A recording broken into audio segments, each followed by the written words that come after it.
Hello guys. मैं हूं कृष्ण कुमार और आप हैं मेरे साथ मेरे YouTube channel the Gurukul learning 772 पर। कल हमने हिस्ट्री में इतिहास के जो परिचय है, स्रोत है और जो प्रागैतिहासिक जो काल की जो घटनाएं हैं उसके बारे में हमने पढ़ा था। आज हम उसे आगे की टॉपिक पे चर्चा करेंगे। मेरा मैंने आपको कल भी बताया था, अभी जो पेपर जो होने वाले हैं, एसएससी सीजल का पेपर होने वाला है, मीन्स उसके अलावा बिहार स्टाफ सिलेक्शन कमीशन का भी पेपर होने वाला है। ईएमआरएस का दिसंबर में पेपर है टीचिंग का। यूपीएससी का भी टीचिंग का पेपर है नेक्स्ट मंथ में, 7 से लेकर 10 दिसंबर तक। उसी के मद्देनजर हमने कोशिश करने का प्रयास है कि जो जीएस है उसको जल्द से जल्द कवर किया जाए। तो आज जो हम लोग नेक्स्ट जो लेसन है उसमें जो हड़प्पा सत्ता है, सिंधु घाटी सत्ता है, उसके बारे में हम जानने की कोशिश करेंगे। और उसके अलावा जो आगे है वैदिक संस्कृति, उसके बारे में जानने की कोशिश करेंगे और महाजनपद काल के बारे में जानने की कोशिश करेंगे। जो मेन चीज़ है, जो मेन ऑब्जेक्टिव है, वो हम यहाँ पर रखने की कोशिश कर रहे हैं ताकि आपके जो प्रतियोगिता जो एग्जाम्स है, जो कॉम्पिटिटिव एग्जाम्स है, उसमें कोई भी क्वेश्चन हिस्ट्री से छूट ना पाए। तो हमारे इस छोटे से प्रयास को आप लोग अगर देखते हैं तो जो चैनल है उसको आप सब्सक्राइब जरूर करें, लाइक करें और अपने दोस्तों के साथ शेयर करें। तो चलिए आगे हम इस वीडियो में हम आगे आप पढ़ते हैं। जो जो सिंधु सभ्यता थी उसको हम हड़प्पा सभ्यता भी कहते हैं, सिंधु सभ्यता को। तो हड़प्पा सभ्यता का जो सर्वाधिक मान्यता प्राप्त काल है वह 2500 से 1750 ईसा पूर्व का है। 2005 ईसा पूर्व से लेके 1750 ईसा पूर्व तक जो सत्ता था वह हड़प्पा सत्ता के लिए मान्यता प्राप्त काल है। और सिंधु घाटी की सत्ता कहाँ तक विस्तृत थी? जो सिंधु घाटी की जो सत्ता थी वह पंजाब, राजस्थान, गुजरात, उत्तर प्रदेश, हरियाणा, सिंध और बलूचिस्तान तक फैली हुई थी। कहाँ कहाँ था? पंजाब, राजस्थान, गुजरात, उत्तर प्रदेश, हरियाणा, सिंध और बलूचिस्तान तक। बेसिक जो सिंधु घाटी स्थल है कालीबंगन किस प्रदेश में है? तो ये राजस्थान में है। ये कालीबंगन किस प्रदेश में है? तो राजस्थान में है। किस पदार्थ का उपयोग हड़प्पा काल के मोहरों मुद्राओं के निर्माण में मुख्य रूप से किया जाता था? जिससे मुद्रा चलता था हड़प्पा काल में, तो किस तरह की मुद्राओं का प्रचलन था? तो मुद्रा का नाम है सेलखड़ी। सेलखड़ी सेलखड़ी जो है उसका उपयोग हड़प्पा काल के मोहरों मुद्राओं के निर्माण में मुख्य रूप से किया जाता था। सेलखड़ी आप याद रखना। हड़प्पा सभ्यता किस युग की थी? तो कांस्य युग की थी। मैंने इससे पहले भी वीडियो में बताया हुआ है आपको। जो हड़प्पा सभ्यता किस युग की थी, तो उसमें आंसर होगा कांस्य युग की थी हड़प्पा सभ्यता। सिंधु घाटी सभ्यता के लोगों का मुख्य पेशा क्या था? तो सिंधु घाटी के जो लोग थे वो विकसित हो चुके थे, तो उन लोगों का जो मुख्य पेशा था वह व्यापार था। हड़प्पा सभ्यता के निवासी थे क्या शहरी? हड़प्पा सभ्यता के निवासी क्या थे? शहरी थे। ऐसा नहीं कि पूरे के पूरे शहरी थे, मतलब लोगों को ज्यादातर विकसित हो चुके थे, आदि मानव की तरह नहीं रहते थे। उनके मकान होते थे ईंट के बने होते थे। सिंधु सिंधु घाटी सभ्यता के घर किससे बनाए जाते थे? तो मैंने बताया अभी आपको, ईंट से बनाए जाते थे। और हड़प्पावासी किस वस्तु के उत्पादन में सर्वप्रथम थे? तो जो कपास होता है, जिससे अब कपड़े का उत्पादन होता है कपास से, तो कपास के उत्पादन में वो प्रथम थे हड़प्पावासी। हड़प्पा सभ्यता का सर्वप्रथम खोजकर्ता कौन था? मैंने पहले भी बताया, दयाराम सहनी। दयाराम जो सहनी था उन्होंने सर्वप्रथम हड़प्पा सभ्यता के बारे में पता लगाया था। सिंधु सभ्यता का बंदरगाह कौन सा था? लोथल। लोथल जो है वह हड़प्पा सभ्यता का क्या था? बंदरगाह था। नेक्स्ट जो है, सिंधु घाटी के लोग माप और तौल से परिचित थे। यह खोज कहाँ से प्राप्त हुई है? तो यह लोथल से प्राप्त हुई है। लोथल का जो खुदाई किया गया है वहां से पता चला है कि जो हड़प्पा के जो निवासी थे उनको माप और तौल ज्ञान से उनको माप और तौल का ज्ञान वो जानते थे। सिंधु सभ्यता का सर्वाधिक जो उपयुक्त नाम क्या है? सिंधु सभ्यता का सर्वाधिक उपयुक्त नाम जो होगा वह हड़प्पा सभ्यता ही होगा। हड़प जो सिंधु घाटी की जो सभ्यता थी उसको हड़प्पा सभ्यता भी कहा जाता है। अभी जो हड़प्पा है कहाँ पड़ता है? पहले आपको पता है कि जब इंडिया पाकिस्तान का बंटवारा नहीं हुआ था तो पाकिस्तान भी जो भी है वो इंडिया का ही भाग था। लेकिन अब जो हड़प्पा है वो कहाँ पड़ता है? और पाकिस्तान में पड़ता है वो हड़प्पा। हड़प्पा एक छोटा सा गांव बन गया हुआ है।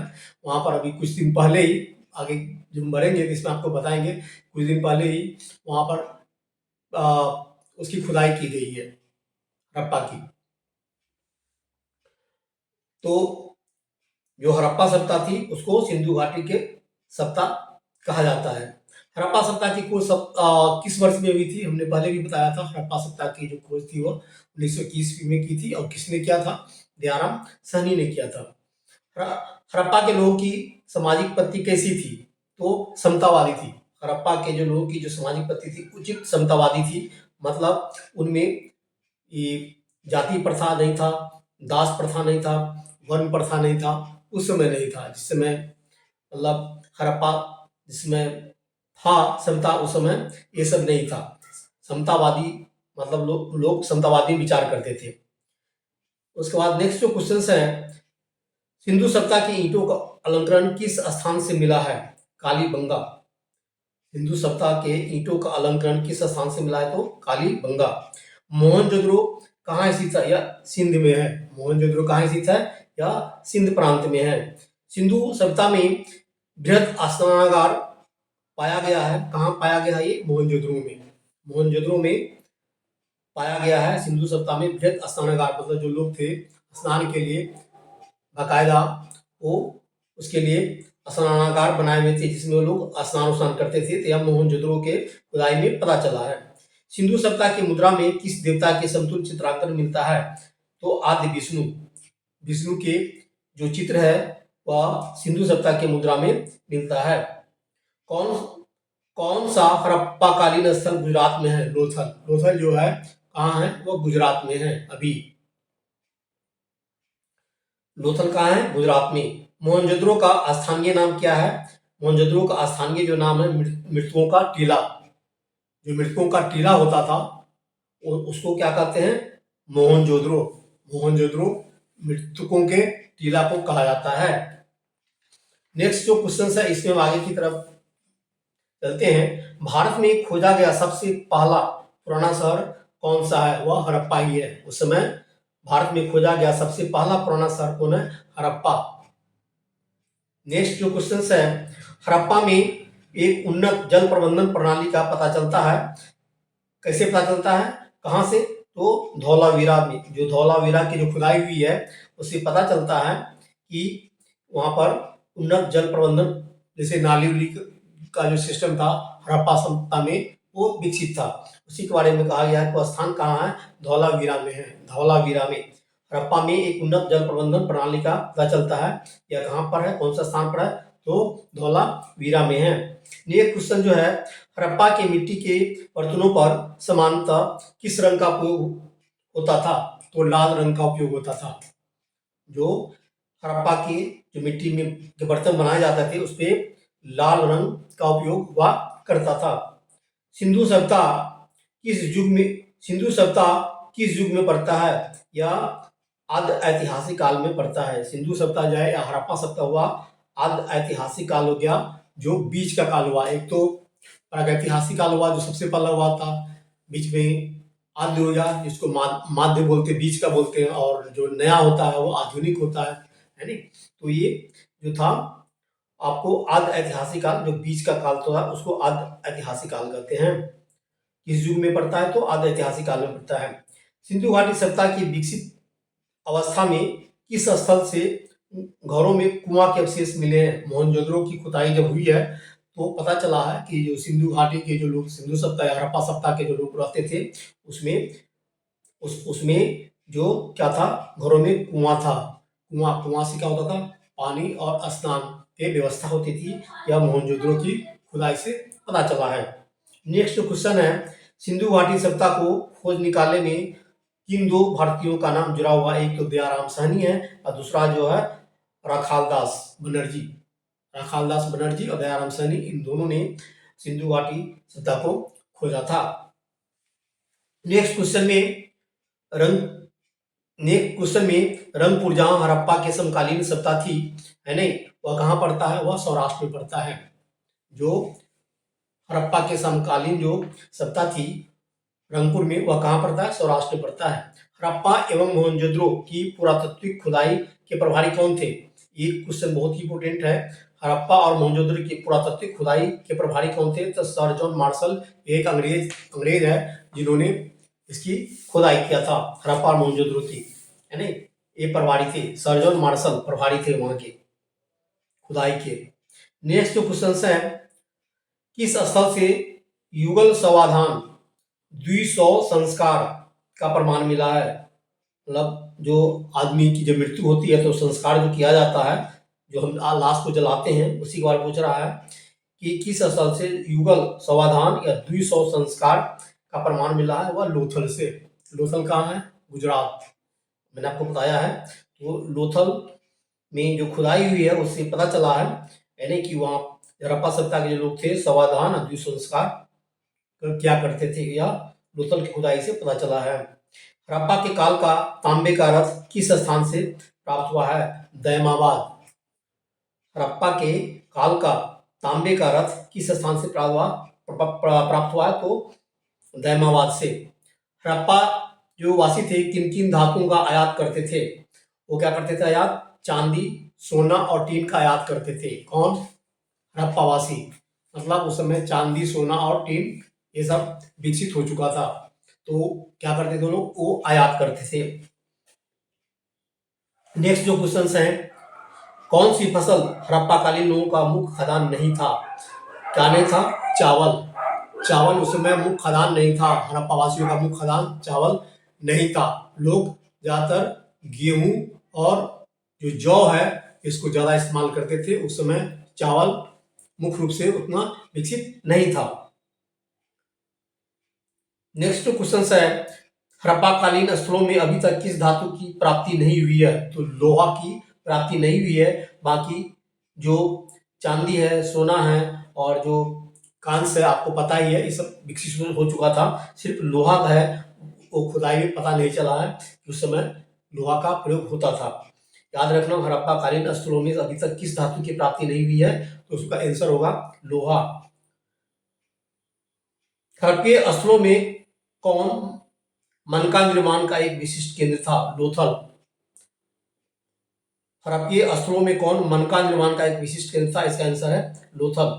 तो जो सिंधु घाटी की सभ्यता जो है ये, या जो हड़प्पा सभ्यता है, इसमें से जो इंपोर्टेंट क्वेश्चन है हमने उस पर अभी प्रकाश डाला है और जानने की कोशिश किया है। अब आगे जो लेसन है वह है वैदिक संस्कृति, है नहीं, उसके बारे में जो मेन एमसीक्यू है, जो बहुत इंपोर्टेंट एमसीक्यू है, उसके बारे में हम जानेंगे।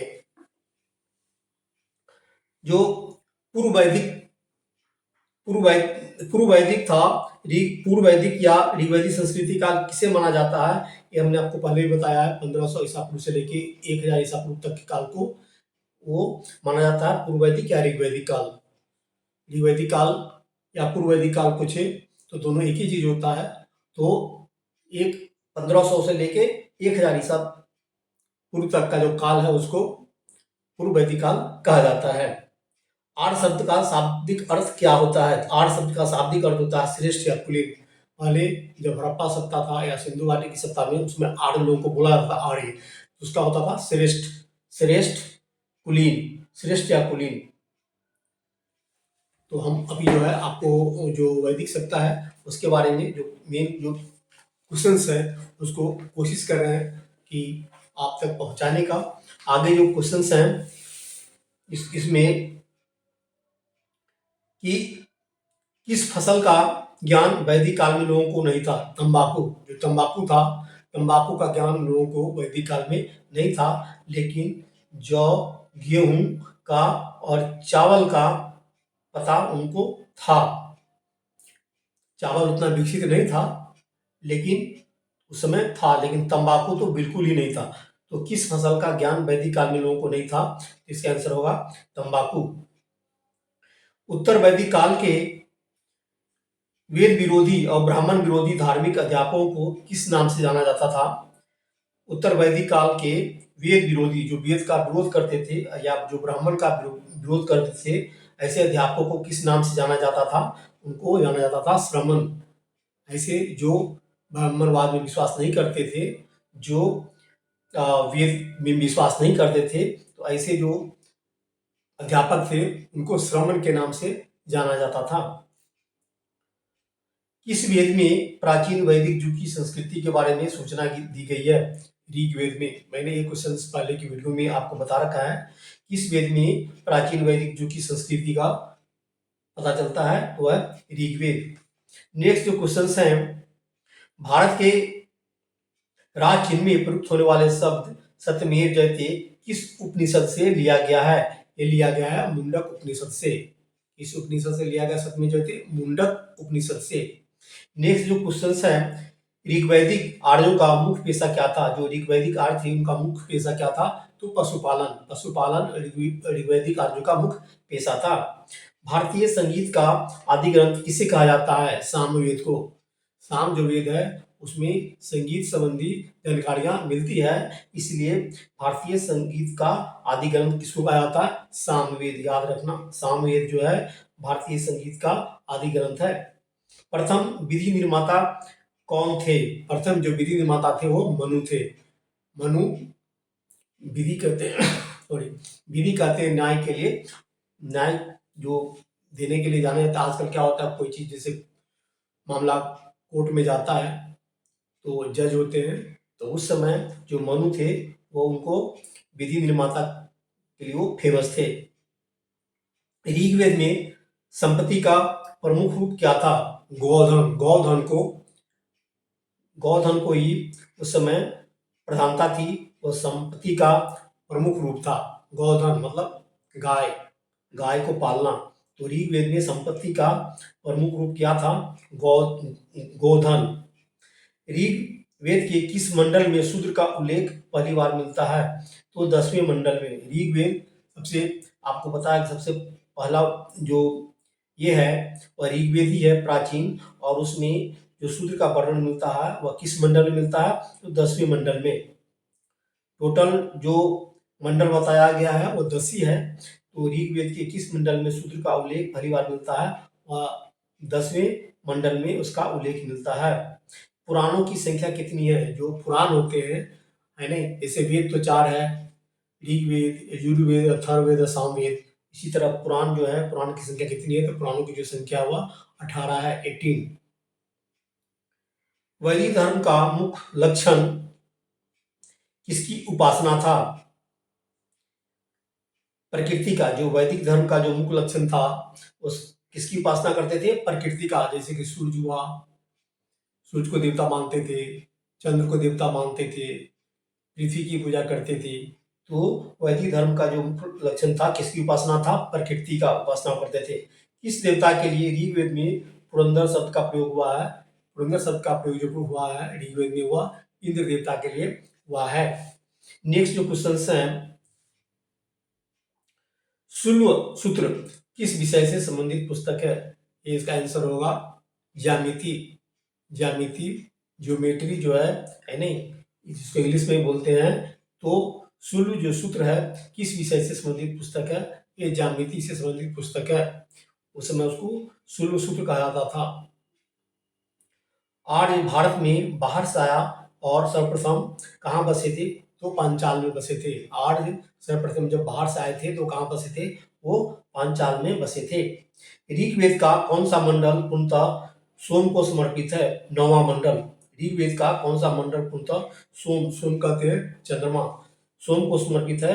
तो 9वां जो मंडल है ऋग्वेद का वह सोम को समर्पित है। नेक्स्ट जो क्वेश्चन है, 800 ईसा पूर्व में 800 ईसा पूर्व से 600 ईसा पूर्व तक का काल किस युग से जुड़ा हुआ है? ब्राह्मण युग से जुड़ा हुआ है। 800 से लेके 600 ईसा पूर्व तक का काल किस से जुड़ा हुआ है? यह ब्राह्मण युग के लिए जुड़ा हुआ है। गायत्री मंत्र ओम भूर्भुवः स्वः तत्सवितुर्वरेण्यं भर्गो देवस्य धीमहि धियो यो न प्रचोदयात्, ये जो है गायत्री मंत्र है, किस पुस्तक में मिलता है? ये ऋग्वेद से लिया गया है। ये गायत्री मंत्र का किससे लिया गया है? ऋग्वेद से लिया गया है। और आगे जो नेक्स्ट जो ये होगा मैं उसमें आपको बताऊंगा कि जो गायत्री मंत्र है वो उन गायत्री मंत्र का रचना किसने किया था उसके बारे में आपको बताएंगे। तो गायत्री मंत्र किस पुस्तक में मिलता है? ऋग्वेद में। न्याय दर्शन को प्रचारित किया था किसने? गौतम ने। न्याय दर्शन को प्रचारित किसने किया था? तो गौतम ने किया था। प्राचीन भारत में निष्क से जाने जाते थे क्या? स्वर्णाभूषण। प्राचीन जो स्वर्ण के आभूषण है वह प्राचीन समय में निष्क नाम से जाने जाते थे। याद रखना इसको। प्राचीन भारत में जो निष्क से जाने जाते थे स्वर्ण आभूषण निष्क के नाम से जाना जाता था। योग दर्शन के प्रतिपादक कौन है? योग दर्शन के प्रतिपादक पतंजलि है। आपको पता ही है पतंजलि के नाम पर आप आज भी बहुत सारे संस्थाएं खुले हुए हैं। योग जो जो दवाइयाँ होती हैं आयुर्वेद का पतंजलि के नाम से पूरे देश विदेश में फेमस है। तथा योग दर्शन का प्रतिपादक कौन है? तो पतंजलि। उपनिषद पुस्तक जो है किस पर आधारित है? जो उपनिषद पुस्तक है वह दर्शन पर आधारित है। जो उपनिषद है वह किस पर आधारित है? तो वो दर्शन पर आधारित पुस्तक है। नेक्स्ट जो क्वेश्चन है, आरंभिक वैदिक साहित्य में सर्वाधिक वर्णित नदी कौन सा है? तो वह सिंधु नदी है, क्योंकि सिंधु नदी के नाम पर ही हिंदू नाम पड़ा था और सिंधु सत्ता से ही धीरे धीरे मानव जाति का विकास हुआ। तो आरंभिक जो वैदिक साहित्य में सर्वाधिक वर्णित नदी कौन सा है? सिंधु नदी। अध्यात्म ज्ञान के विषय में नचिकेता और यम का संवाद आप लोगों ने पढ़ा हुआ लेसन। नचिकेता और यम का संवाद किस उपनिषद में प्राप्त होता है? तो कठोपनिषद से यह लिया गया है। नचिकेता और यम का जो संवाद है कठोपनिषद से ये लिया गया है। कपिल मुनि द्वारा प्रतिपादित दार्शनिक प्रणाली है क्या? सांख्य दर्शन। संख्या पर जो आधारित है उसको सांख्य दर्शन कहते हैं। तो कपिल मुनि द्वारा प्रतिपादित दार्शनिक जो प्रणाली है वह है सांख्य दर्शन। भारत के किस स्थल की खुदाई से लौह धातु के प्रचलन के प्राचीनतम प्रमाण मिले हैं? अतरंजी खेरा से लौह धातु के प्रचलन के प्राचीनतम प्रमाण मिले हैं। तो भारत के किस स्थल की खुदाई से लौह धातु के प्रचलन के प्राचीनतम प्रमाण मिले हैं? तो इसका आंसर होगा अतरंजी खेरा से। अतरंजी खेरा की जब खुदाई हुई है तो पता चला है कि उस समय लौह धातु प्रयोग होता था। नेक्स्ट जो क्वेश्चन है, कर्म का सिद्धांत जो संबंधित है वह कहाँ से है? वह मीमांसा से है। कर्म का सिद्धांत जो संबंधित है कहाँ से है? वो मीमांसा से है। चरक संहिता नामक जो पुस्तक है किस विषय से संबंधित है? जानते होंगे आप लोग। चरक बहुत फेमस है आयुर्वेद में, तो यह चिकित्सा से संबंधित है। किससे संबंधित है? चिकित्सा से। जो चरक संहिता है नामक पुस्तक किस विषय से संबंधित है? तो वो चिकित्सा से संबंधित है। यज्ञ संबंधी विधि विधानों का पता चलता है यजुर्वेद में। यजुर्वेद में क्या होता था? उस समय यज्ञ किया जाता था। यज्ञ संबंधी विधि विधानों का पता चलता है यजुर्वेद से। वैदिक युगीन जो सभा थी वह मंत्री परिषद की होती थी।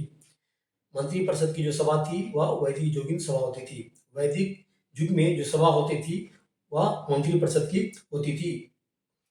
सांख्य, योग, न्याय और वैशेषिक, मीमांसा एवं वेदांत, इन 6 भिन्न भारतीय दर्शनों की स्पष्ट रूप से अभिव्यक्ति हुई है वैदिक युग में। वैदिक युग में सब क्या हुआ है? सांख्य, योग, न्याय, वैशेषिक, मीमांसा और वेदांत, इन 6 भारतीय दर्शनों की स्पष्ट रूप से अभिव्यक्ति हुई है। वो कौन सा युग है? तो वैदिक युग है। किस वेद में जादुई माया और वशीकरण का वर्णन है? अथर्ववेद में। अथर्ववेद में जादुई माया और वशीकरण, किसी को वश करना है और जादू का जो माया होता है यानी आप लोग टीवी में देखते होंगे। यह अतः किस वेद में वर्णन है, तो यह अथर्ववेद में है। आर्य शब्द इंगित क्या करता है, मैंने पहले बताया। आर्य शब्द जो इंगित करता है वह श्रेष्ठ या कुलीन को, तो श्रेष्ठ वंश को आर्य शब्द इंगित करता है। ऋग्वेद में कितने मंडल होते हैं, तो ऋग्वेद में जो मंडल है टोटल 10 है। और नेक्स्ट जो क्वेश्चन है इसमें, उसमें हम आगे की तरफ चलते हैं। जो प्राचीनतम व्याकरण अष्टाध्यायी की जो रचनाकार हैं, आपको मैंने बता भी रखा है। जो अष्टाध्यायी के रचनाकार है कौन है, पाणिनि। बहुत इंपोर्टेंट क्वेश्चन है ये। और इसके बाद जो नेक्स्ट क्वेश्चन है, ऋग्वेद में अघन्य वध जोग नहीं, अघन्य कहते हैं वध जिसका वध नहीं किया जा सके, शब्दों का प्रयोग किसके लिए किया जाता था, तो गाय के लिए। गाय के लिए यह सब अघन अघन यूज किया जाता था, मतलब यूज किया जाता था ऋग्वेद में। ऋग्वेद में अघन जो शब्द है जो किसके लिए किया जाता था, गाय के लिए किया जाता था। जो मनुस्मृति है मुक्तिया संबंधित है समाज व्यवस्था से, मैंने पहले भी बताया था कि समाज में किस तरह की व्यवस्था हो, है नहीं। तो मनुस्मृति जो संबंधित है मुक्तिया किससे संबंधित है, समाज व्यवस्था से। गायत्री मंत्र के रचनाकार किसने किया था, मैंने आपको वही बताने वाले उसमें जो बताया था गायत्री मंत्र के बारे में, तो उसके रचनाकार कौन थे, विश्वामित्र थे। गायत्री मंत्र का रचनाकार कौन थे, विश्वामित्र। नेक्स्ट जो क्वेश्चन है, ऋग्वेद में कितने सूक्त हैं, ऋग्वेद में 1028 सूक्त हैं। ऋग्वेद में 1028 क्या है, सूक्त है। पूर्व वैदिक आर्यों का धर्म प्रमुख था क्या, प्रकृति पूजा और यज्ञ। जो वैदिक काल था उसमें लोगों का मुख्य धर्म क्या था, प्रकृति की पूजा करना और यज्ञ करना, ये मेन की ये था। और उसके आगे नेक्स्ट जो क्वेश्चंस हैं,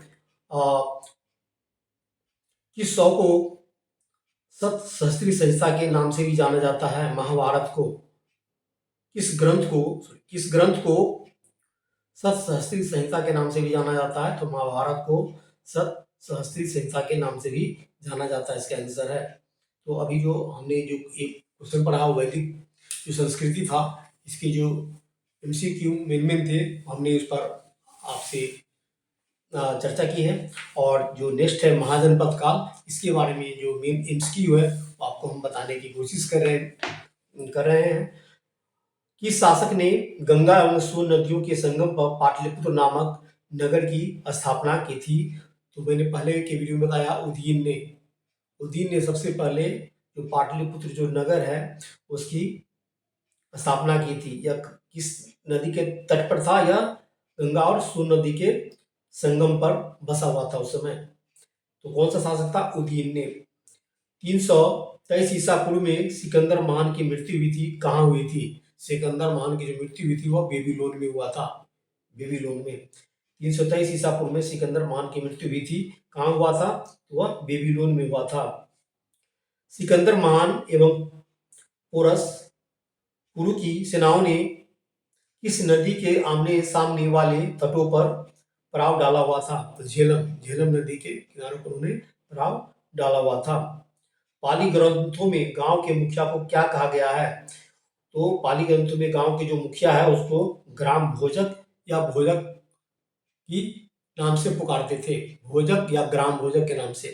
पाली ग्रंथों में गांव के मुखिया को या तो ग्राम भोजक या भोजक के नाम से पुकारते थे। उज्जैन का प्राचीन नाम क्या था, मैंने बताया आपको उज्जैन का पहले भी बताया है, अवंतिका। जो अवंतिका नाम है उज्जैन का प्राचीन नाम है। उज्जैन अभी कहाँ पड़ता है, मध्य प्रदेश में पड़ता है। उसका प्राचीन नाम क्या था, अवंतिका था। नंद वंश का संस्थापक कौन था, महापद्य नंद। जो नंद वंश का संस्थापक था वह महापद्यनंद जो था वह नंद वंश का संस्थापक था। नेक्स्ट जो क्वेश्चन है, मगध की प्रथम राजधानी कौन सी थी, मगध की जो प्रथम राजधानी थी वह राजगिरी या उसको गिरिव्रत भी बोलते थे, गिरिव्रत या राजगिरी जो प्रथम राजधानी थी किसकी, मगध की। 16 महाजनपदों की सूची जो उपलब्ध है वह कहाँ है, वह अंगुत्तर निकाय में है, अंगुत्तर निकाय में। 16 महाजनपदों की सूची जो उपलब्ध है वह कहाँ है, अंगुत्तर निकाय में है। नेक्स्ट जो क्वेश्चन है, अभिलेखीय साक्ष्य से प्रकट होता है कि नंद राजा के आदेश से एक नहर खोदी गई थी, वह कहाँ में है, वह कलिंग में है।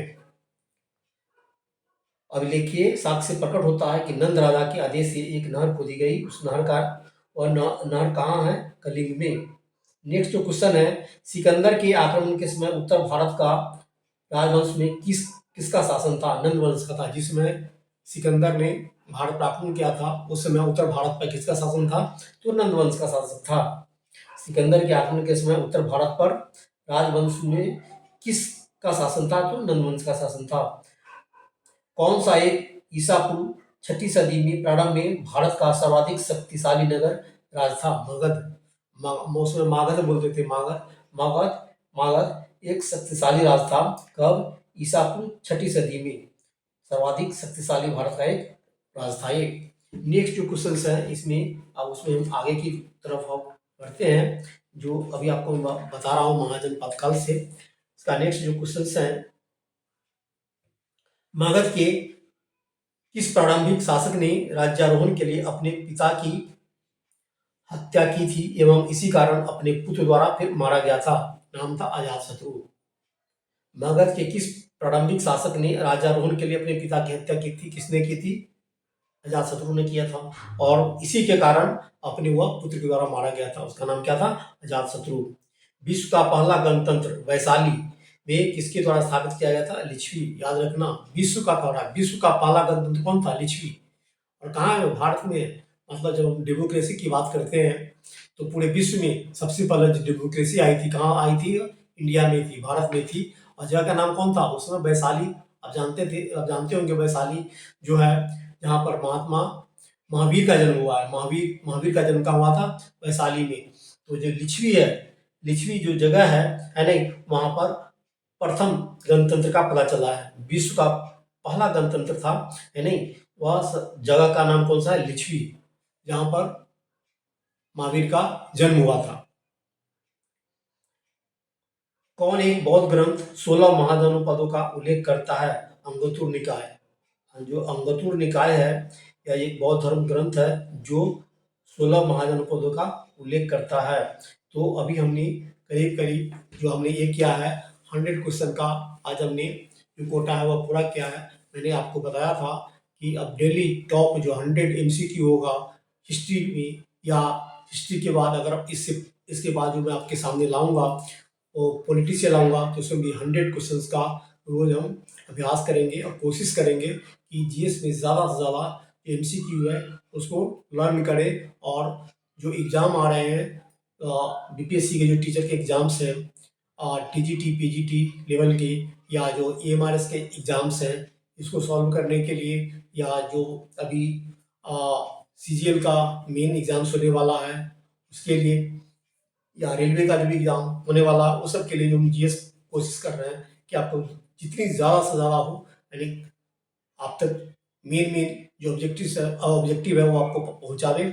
आप उसको लर्न कर एग्जाम में आप उसमें अच्छी तरह से सफलता पा सकते हैं। एक हमारा छोटा सा ये प्रयास है आप लोगों के लिए। इसके लिए आप, ऐसा नहीं है किसी बात पर हो, आप कोशिश करो हमारे चैनल को सब्सक्राइब करो, ताकि हमें भी उसमें थोड़ा प्रोत्साहन मिले और आपके लिए कुछ ज़्यादा से ज़्यादा लाने की कोशिश करूँ। क्योंकि अभी क्या है, एक ये है कि सीटेट का एग्ज़ाम भी हरियाणा में होने वाला है, हरियाणा टेट का एग्ज़ाम भी होने वाला है। तो जो बच्चे जो सेकेंड पेपर जो देते हैं सीटेट में